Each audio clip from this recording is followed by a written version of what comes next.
I'm here just to talk a little bit, and I'm going to try and get through this quite quickly. Just some thoughts about digital advertising, kind of from the perspective that I've been at a pure play digital shop, and now I've gone to probably one of the great traditional advertising agencies, sort of historically, and just sort of some thoughts about where it's all going.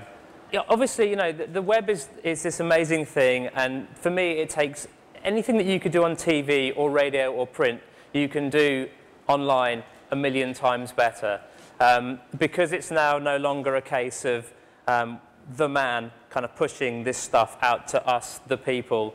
You know, we are all the man, and we can share stuff with each other, and you know, this is all, we all know all this stuff. And the big change is that now the best stuff wins.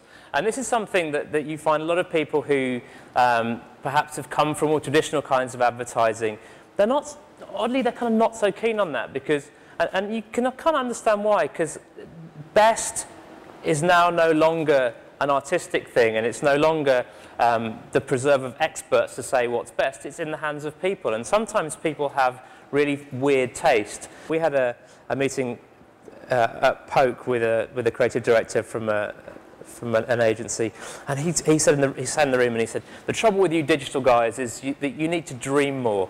And everyone thought, oh, what a cock. And you know what, we were both right. He was a cock, and we did need to dream a bit more. But his notion of dreaming was about making bigger and more elaborate ads, which isn't what we need to be dreaming about at all. You know, we need to be, instead of thinking inside the ad box and making bigger ads, we need to be thinking, you know, much more broadly. And at the very least, what we should be doing is looking for new ways of doing things. And then over here, what we want to be doing is actually creating new things. And I've got kind of 4 or 5 pieces of work here that I think sort of sit somewhere on this continuum. I'm not going to say exactly where for any of them. I can't actually remember what order I've put them in, so let's just see what happens.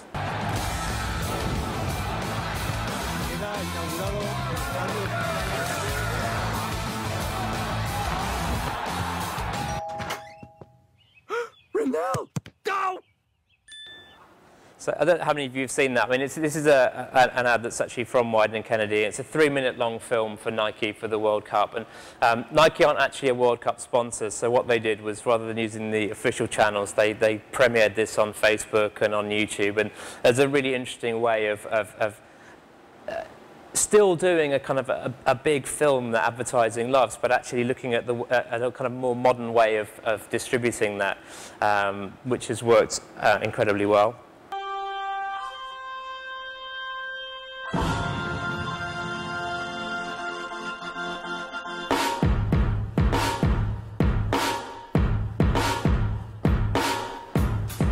That was a thing that Wieden Kennedy in Tokyo did, where they got some people to hack some shoes into music controllers and then gave them to an act called Haifana, and then they created this performance with them. And not only does it exist on YouTube, they've actually been playing the music shoes out live, and they're kind of going on tour to various events and things like that. But again, this kind of imagining things in a slightly different way.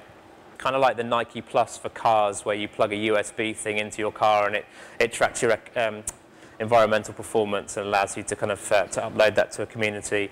And then another thing that Wieden Kennedy did, which is a chalkbot, which was a robot that went ahead of the Tour de France and printed out messages of hope for the Live Strong Foundation in front of the Tour de France, which is coming back to the tour this summer, which is really exciting. I think one of the biggest problems that I see in the industry is that people look at other ads for inspiration, and that's the last place that you should be looking, because what you end up is with generic Me Too versions of things that probably weren't that good in the first place. So we need to start looking much more broadly and much more widely at places, and actually looking at people and technology and the things that people are doing as a place to start our explorations from.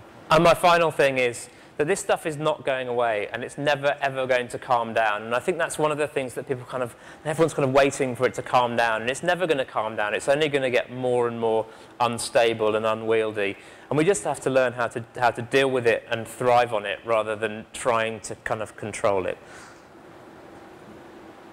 Thank you very much.